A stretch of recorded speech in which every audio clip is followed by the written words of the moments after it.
GSMC Podcast Network's family of shows. Available every...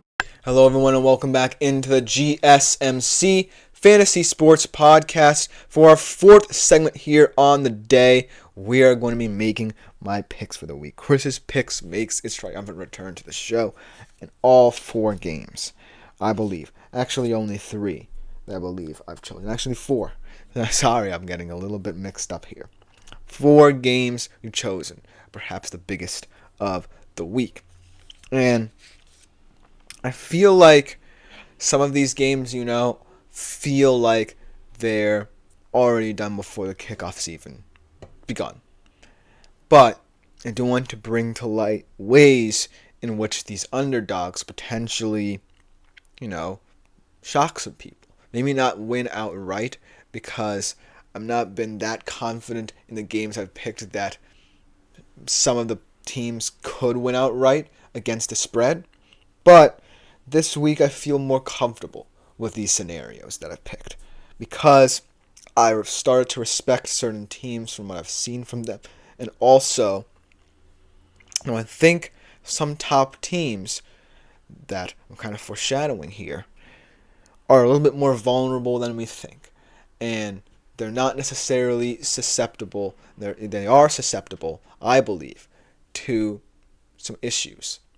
And that's why I feel like I had to pick some games over others to kind of bring that to light, because that was something I felt I didn't necessarily do as well with this segment, to kind of pick games where I could go against the spread and pick teams that I feel will cover. But I haven't been doing that, and so I wanted to try and challenge myself this week by picking more diverse games. So without further ado, let's talk about them. Starting off with perhaps the most diverse game of them all. A divisional game in the AFC West. The Broncos take on the Chiefs. Interesting game here. Kansas City, 9-point favorites. The over-under, 41.5. Denver plus 300 to win. KC minus 500 to win. Huge discrepancy on the betting markets. Not necessarily respecting the fact that the Broncos, yes, have, not necessarily looked like they can beat superior teams. They got their butts handed to them by the Ravens this past week, and they certainly feel like they've lost a little bit of their early season hype. But I still love this defense. I still have faith that this defense can find a way to be the reason why the Denver Broncos can win football games. The offense has been steadily improving, but I don't think they're there quite yet. The defense, however, I feel has grown leaps and bounds from last season to now. Remember, this was a team last season that gave up 70 points to the Miami Dolphins. 70. And this year, they've really found their groove. But that being said, they have played some pretty bad teams. They haven't had the toughest of schedules, so to speak. I'm going to pull up their schedule right now to show you what they've beaten. In the Saints, the Panthers, and the Raiders. That's not necessarily the most impressive schedule, and it certainly shouldn't convince you that they can have a fighter's chance against the Chiefs. But the reason why I'm picking the Broncos as the first pick against the spread, to cover, not to win outright. I have to cover my tracks here a little bit, because I'm still not completely all on the Broncos train. I feel like this is one of those games where the Chiefs can be a little bit exposed, because remember, that game against the Bucs was one that, a lot of people were worried about for the Bucs. A lot of people thought that, against the best defense in the league, the Bucs would have no hope because they didn't have Evans or Godwin, and yet they kept it close. If the Broncos play smart and their defense shows up, then chances are they can cover the spread. It's not also about the offense wholly, because the defense is the reason why they've been winning football games. And they've been in football games as often as they have. So, if those two units can coalesce and find a way to break down the Chiefs' defense and B, corral the Chiefs' offense, then that's a simple formula to covering the spread. So that's why I wanted to make this pick kind of a historic pick here on this segment of the show, because I've never before have picked anyone to cover the spread that was such a heavy underdog like the Broncos are. But now let's get to more games that I feel like the picks are clearer here. Let's go to 49ers Bucks here. Another kind of situation where, covering the spread makes a lot of sense for the Bucks. They are 6.5 point underdogs. The over-under is 48.5 points. San Fran minus 290 to win. Tampa Bay plus 240 to win. But the reason why I feel like I'm picking the 49ers outright to win is because of the fact that there's more optimism surrounding them now. They're gaining players. The Bucks lost players. And so I can't ignore that factor. There was a chance that potentially Mike Evans could be back by this game, but it's looking like he's going to have to sit out the bye and then return after. So that's why I feel like the 49ers, while they have to be wary of what the Bucks kind of showed the Chiefs, I feel like there's more sense of hope the 49ers can start building to what we know they can be again. They're going to bring back McCaffrey.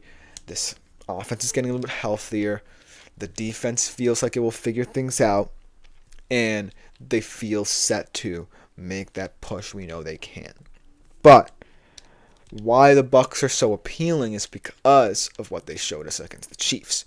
They showed that they can be diverse enough, and that they truly, if they're given the chance, can make some noise if they get into the playoffs as well. This will be a perfect litmus test for them, because these are the two toughest games remaining on their schedule. After that, it's paradise. It's one of the easiest schedules in the NFL after these two games.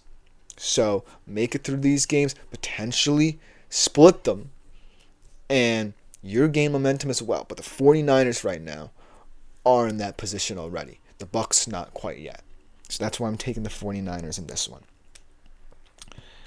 Then the Steelers against the Commanders. A very interesting game here. The only intra-conference game, actually, in my list here.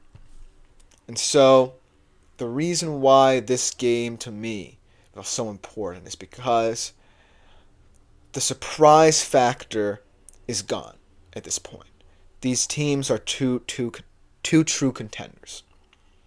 And both of them have a very efficient feel to them. They execute their game plan, and they execute it well, and that's the reason they win football games.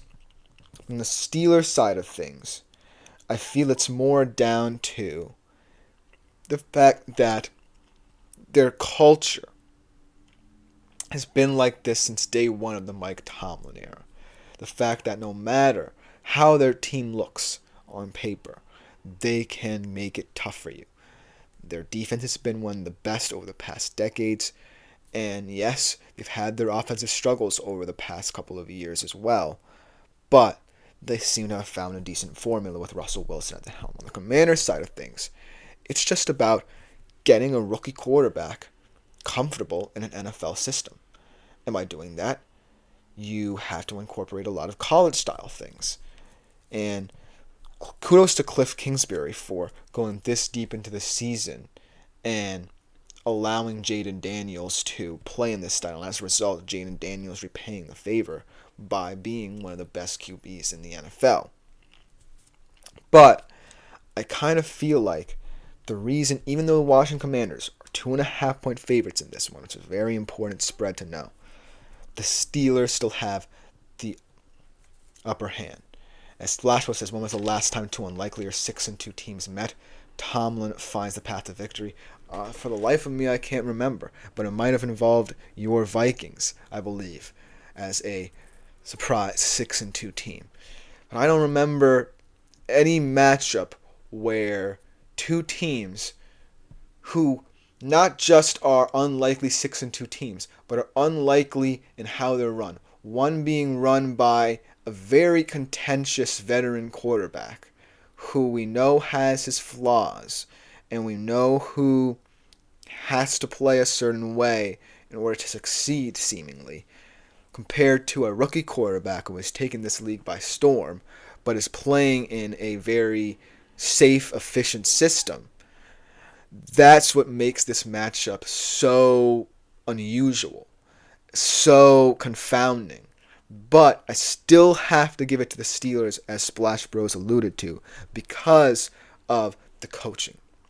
I feel like Mike Tomlin's also a big reason that the Steelers are finding ways to win football games. And he always has been.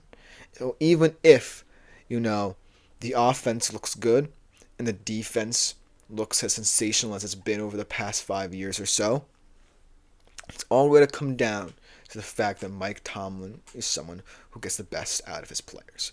And I'm not quite sure the same story can continue for Washington, because eventually Dan Quinn got found out in his first tenure as a head coach. Cliff Kingsbury got found out as well. And this feels like the game where they could be found out. But I still think they're an elite football team. I regard both of these teams very highly now, but I still can't ignore the Steelers' ascension this year, especially considering the fact that Russell Wilson has made this offense very scary. In the last game, simple divisional game, but one that kind of lost a little bit of its betting fun.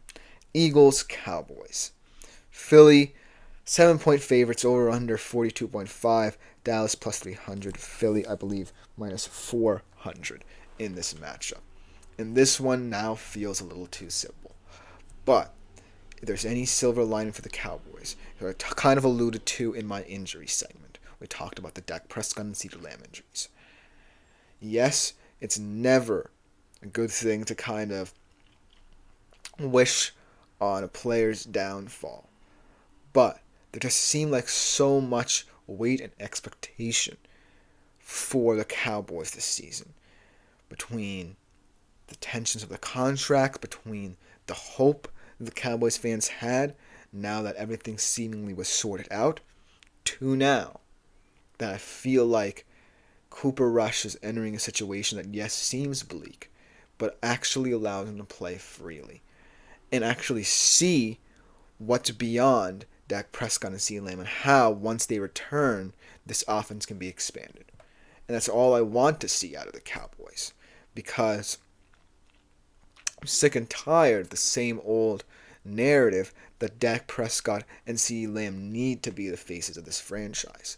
And while they always will be, and they deserve to be, there are other players who I feel like can be utilized so that the pressure is not wholly on their shoulders all the time. So that's why I feel like this situation is a blessing and a curse at the same time. A curse because Dak Prescott and CeeDee Lamb don't see out the season and see how they can solve their own problems. But a blessing in that Cooper Rush is entering a system that, yes, doesn't have stars in it, but has a path forward for him to play free football. So even though I've still taken the Eagles, because the Eagles, yes, you can say Nick Sirianni is an inept play caller, they still have offensive talent that compensates for that. Jalen Hurts can play very well when he wants to. So can Saquon Barkley, so can Devontae Smith, so can A.J. Brown. And that is why I feel like the Eagles have to be favored in this one. Although Cowboys fans shouldn't say, woe is me. They should be optimistic about what Cooper Rush can bring to this team. And now they don't necessarily have to worry about this extending for a full season length and missing the playoffs because of, the tensions built with the relationships between Dak, CeeDee, and the franchise. So I hope that helps in terms of how this determines this game. And I also hope that, picking four very different games where, you can root for the underdog, bet on the underdog if you would. But overall, I just wanted to, diversify this segment a little bit, make it a little less bland so that I'm not always picking the favorites each and every single time. So I hope you appreciate that. But for our last segment of the day, when we return, we are going to be discussing Sunday Night Football. Lions Texans, a little betting preview to get you ready for that game. Be right back after this short break.